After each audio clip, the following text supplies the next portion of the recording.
Now, from the news team that's covering the Carolinas, this is Channel 9 Eyewitness News Sunday morning. Breaking right now, a man is dead after a shooting in West Charlotte. What we know about the death investigation underway right now. Breaking overnight, chaos in Chicago. Hundreds of people protested after police shot and killed a man. The reason police say they opened fire. And here in Charlotte, a live look over uptown. Shaping up to be a beautiful Sunday. We are tracking when rain will return.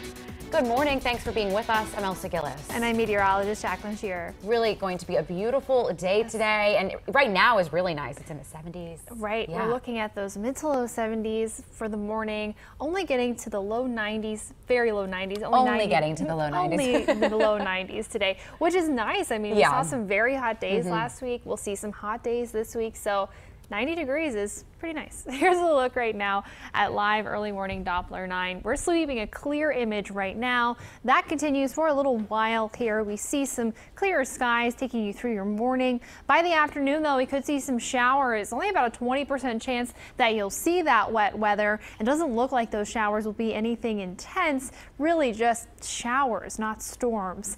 90 degrees, right around average, but we are going to start to see some changes out there as we move through the next few days. We'll track those showers and we could see some more storms coming up in just a few minutes. Back to our breaking news in West Charlotte. Police are investigating after a man was shot to death inside a home. Police were called around 1 a.m. to this home on Clanton Road. Inside, they say they found a man shot to death. They are calling the case a death investigation and believe the man knew the shooter. Police are now interviewing that person at police headquarters in Uptown. It's not clear what led to the shooting or if that person will face any charges. Now, that is the fourth shooting CMPD is investigating in just 6 hours. Last night's shootings happened in the span of 30 minutes and ended with a 6-year-old shot as she played in her front yard. Take a look at this map. You can see the 3 shootings last night all happened in North Charlotte. The first shooting happened on LaSalle Street just after 7 last night. You can see all those officers who rushed to the neighborhood. Investigators say no people inside the home were hurt, but a dog inside was shot. As police collected evidence, another dog attacked an officer who then shot that dog. The officer is okay. Police then say a person who was inside the home on LaSalle Street followed the suspect's car. That led to a shootout between 2 cars on North Hoskins Road. Police shut down the road for nearly 2 hours as they collected dozens of shell casings. A teen who didn't want to show his face told us he thought the gunshots were firecrackers at first.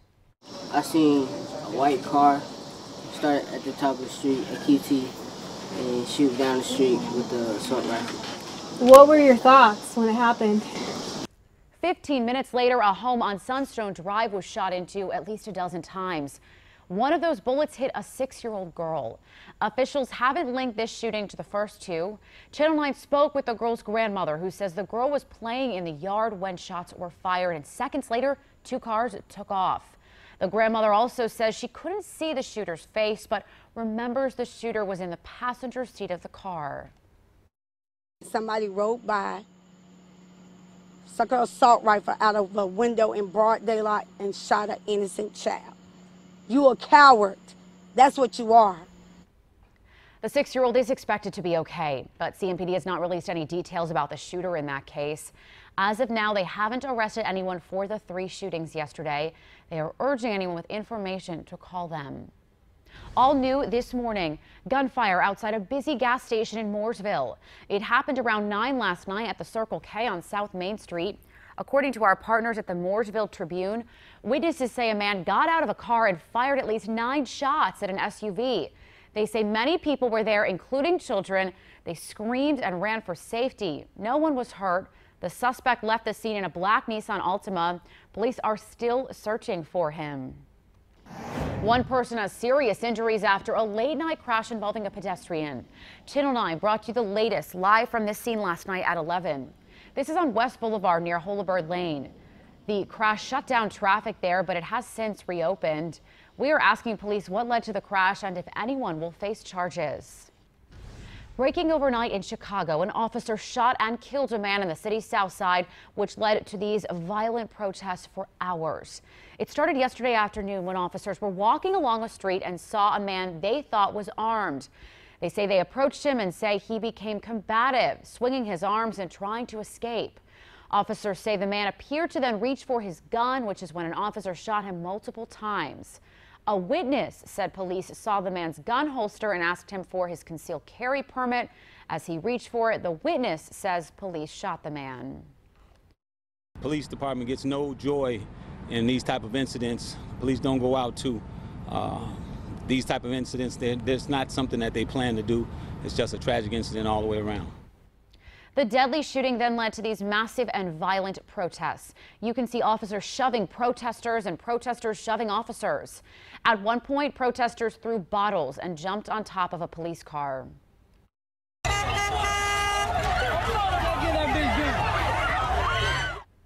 Officers also hit some protesters with batons and eventually arrested 4 of them. The officer who shot and killed the man is now on administrative leave pending an investigation. Tomorrow, the Charlotte City Council will hear from more than 100 people about holding the 2020 Republican National Convention in the city. Talks between Charlotte and the RNC are in the final stages. Tomorrow, the council will hold a public hearing session during the council meeting. More than 120 people are expected to speak. Council members could then vote on hosting the event. Now, if the RNC is held here, it would put Charlotte into an elite class. Only a few dozen cities have ever hosted a party convention, and even fewer have hosted one from each party. Just 10 cities have held a Republican and Democratic convention. Friday, a business owner told us the DNC increased his catering sales 25%. The economic impact, I think, far outweighs the political policies that people take up. And whether it's the RNC or the DNC, if I'm in a city, I would love any of the cities to be involved. Tomorrow's special city council meeting begins at 2 p.m. A public comment will follow before any vote is taken. Channel 9 will be at tomorrow's meeting and will have the latest developments both on air and online at WSOCTV.com. Happening today, the U.S. will have more key talks with North Korea after the North didn't show up to their meeting last Thursday. Teams from both nations will discuss the return of nearly 200 U.S. soldiers' remains. Kim Jong-un pledged the return of those remains at his historic summit with President Trump. Even after Thursday's no-show, President Trump praised the progress made between the two nations. Investigators are trying to find the person who robbed a female driver for the ride-sharing company Lyft at gunpoint and carjacked her. Investigators told Channel 9 the terrifying armed robbery happened as the driver was picking up a rider around 5 Saturday morning along North Davidson Street in Noda. Police say that rider demanded the driver get out of the car at gunpoint. This happened just steps away from several popular restaurants. The driver was not hurt. Now, Channel 9 reached out to Lyft in a statement. The company said in part, this behavior is absolutely not tolerated on the Lyft platform, and we have deactivated the passenger account. We have reached out to law enforcement to offer our assistance. New information this morning, a state investigation in South Carolina against the Greenville County Sheriff's Office. The state law enforcement division says at least one employee may have committed a crime, but they're not releasing any more details right now. The Sheriff's Office says this is linked to complaints during Will Lewis's time as sheriff. You may remember he was fired after he allegedly drugged and sexually assaulted an employee at a Charlotte hotel. Happening tomorrow in Concord, a woman accused in a deadly stabbing will face a judge for the first time. Police charge Markeisha Sherrill with first-degree murder. Officers found Michael Washington dead in a Melrose Drive home early Friday. Police had responded to a call for a possible assault victim. They say Sherrill stabbed Washington after a fight and that the two did know each other. Dozens of first responders wrapped up a 6-day, 620-mile bike ride across the Carolinas. The annual Carolina Brotherhood Ride that honors fallen police officers and firefighters ended in Pineville yesterday afternoon. One of those honored was Pineville volunteer firefighter Richard Sheltra, who died battling a fire in 2016.